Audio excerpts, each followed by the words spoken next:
Hello दोस्तों। तो आज की वीडियो में हम लोग डिस्कस करेंगे इनऑर्गेनिक केमिस्ट्री को एनसीईआरटी से कैसे पढ़ें। देखिए, बेसिकली आप लोग ये तो जान लीजिए, अगर आपको इनऑर्गेनिक केमिस्ट्री पढ़नी है, अच्छे से प्रिपेयर करनी है फॉर एग्जामिनेशन नीट, तो आप लोगों को एनसीईआरटी अच्छे से पढ़नी होगी, क्योंकि टोटली वो एनसीईआरटी से आती है। और अगर आप इधर उधर भाग रहे हैं, कोई और बुक ले रहे हैं, तो गलत है। मैं तो यही कहूँगा, सिर्फ और सिर्फ आप एनसीईआरटी पे स्टिक हो जाएं और एक एक लाइन अच्छे से पढ़ें।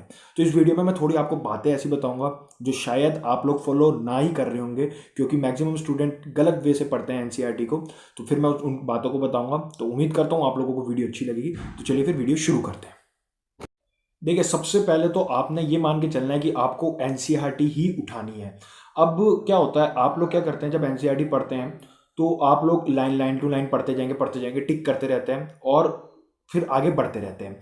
नहीं, आप लोगों ने क्या करना है, एक जैसे फ्लो चार्ट बना लिया। आप जैसे कोई भी एस ब्लॉक पी ब्लॉक पढ़ रहे हैं, उसमें जो डिक्रीजिंग ऑर्डर इंक्रीजिंग ऑर्डर क्या करना है, पहले पूरा एक एक लाइन पढ़नी है और उसके हिसाब से पूरा पूरा फ्लो चार्ट बनाते रहना है। यानी आपने पूरा जो एनसीईआरटी की जैसे इंक्रीजिंग ऑर्डर डिक्रीजिंग ऑर्डर एक पेज में पूरा जैसे एस ब्लॉक ले लिया, तो उसके सारे इंक्रीजिंग डिक्रीजिंग ऑर्डर किस तरह से जा रहे हैं, एरो नीचे करके ऊपर करके, ऐसे फ्लो चार्ट के रूप में आप लोगों ने बना लेना है। इससे क्या होगा, आप जब रिवीजन करेंगे ना, तो जितना भी आपका जैसे क्या कहते हैं एनसीईआरटी का मटेरियल होगा, वो शॉर्ट फॉर्म में आपके पास अवेलेबल होगा।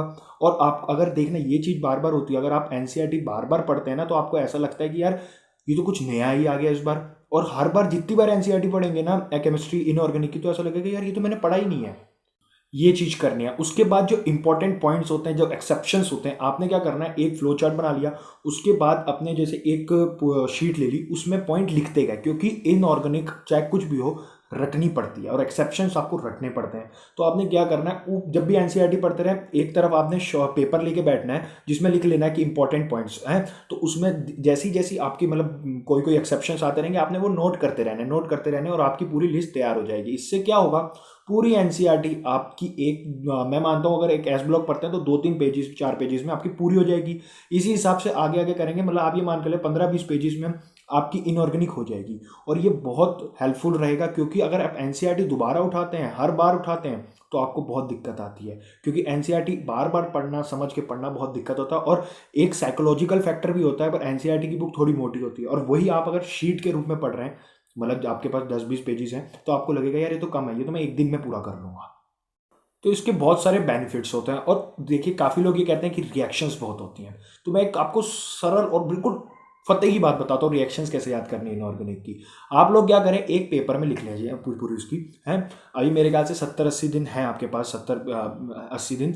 तो आप क्या करें, अगर दिन की 2 रिएक्शंस अपनी बांध लें। आप जरूरी तो ना कि एक ही दिन में सारी रिएक्शन याद करनी है, दिन की 2 कर ली। आपने क्या कर ली कि सुबह सुबह आपने जैसे इनऑर्गेनिक की रिएक्शंस हो गई, सुबह सुबह 2, ये आपका टारगेट ही हो गया, सुबह सुबह उठ के 2 रिएक्शंस करनी ही करनी है। उसके बाद क्या होगा, 70-80 दिन है, अगर 70 दिन भी मान ले, 70 × 2, अगर दिन की 2 भी रिवाइज करो तो 140 रिएक्शंस आप इजीली रिवाइज कर सकते हैं।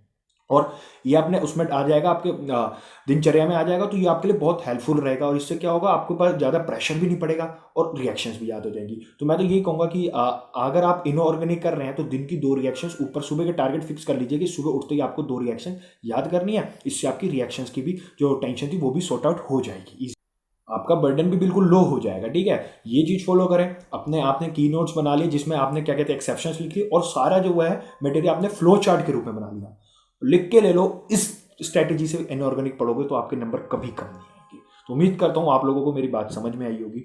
तो अगली वीडियो में लाने वाला हूँ कि जिन्होंने अभी तक कुछ भी नहीं पढ़ा वो क्या करें, ताकि वो कुछ अच्छा स्कोर टैकल कर पाए। तो उनके लिए वीडियो आएगी। तो ये वीडियो जरूर शेयर करना, क्योंकि इसमें मैंने सीरियसली बहुत अच्छा वे बताया। अगर आपको एनसीईआरटी पढ़ने में दिक्कत आती है इनऑर्गेनिक की, और आप ये चाहते हैं कि कोई अच्छा सा टिप्स और ट्रिक मिल जाए, तो ये वीडियो बिल्कुल इसे टिप्स को फॉलो करना और आपको रिजल्ट जरूर मिलेगा। दिन की 2 रिएक्शंस और फ्लो चार्ट के रूप में पढ़ना, और बार बार एनसीईआरटी उठाने से अच्छा है कि सब कुछ एक जगह लिख के, एक्सेप्शंस वगैरह लिख के अच्छे से पढ़ना। और हाँ, प्रीवियस ईयर बेस में जैसे आप देखते हैं, प्रीवियस ईयर में जो रिएक्शंस आई होती है वो भी एक जगह लिख के उसे भी रिवाइज करते रहना। अदर कंपटीशन की जो आपको लगती है इंपॉर्टेंट, उन्हें भी एक जगह लिख लेना और उन्हें पढ़ते रहना। तो उम्मीद करते हैं वीडियो अच्छी लगी, लाइक शेयर सब्सक्राइब जरूर करना।